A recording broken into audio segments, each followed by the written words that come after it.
Welcome to the Slop Temple. We pray this video helps. In this video, I will show you how to change a Chevy Cruze headlight. First, gather your tools, including a flathead screwdriver and the correct replacement bulb, typically an H13. It's crucial to ensure your car is completely off and the engine has cooled down to prevent any burns or electrical issues. Once ready, open the hood and identify the headlight assembly that requires a new bulb. This preparation step is vital for a smooth and safe replacement process. Now, let's get to accessing the headlight. You'll need to remove two 10mm bolts located at the top of the headlight assembly. Once those are out, gently pull the entire assembly straight forward. It's held in place by a few clips, so a firm but careful tug should release it.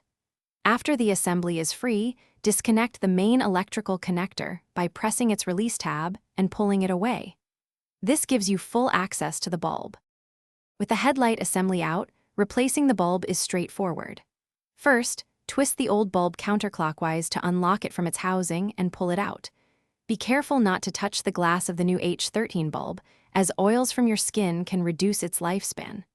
Align the tabs on the new bulb with the slots in the housing, then push it in and twist clockwise until it locks securely. This ensures a proper fit and connection. To finish up, reconnect the electrical connector to the headlight assembly. Carefully slide the assembly back into its original position, making sure the clips engage properly. Then, reinstall the two 10mm bolts you removed earlier to firmly secure everything. Before you hit the road, turn on your headlights to confirm the new bulb is working correctly. Also, be sure to check the description for a link to a fantastic book that can truly change how you think about money, along with other great deals. Thanks for watching. Consider subscribing if we helped you.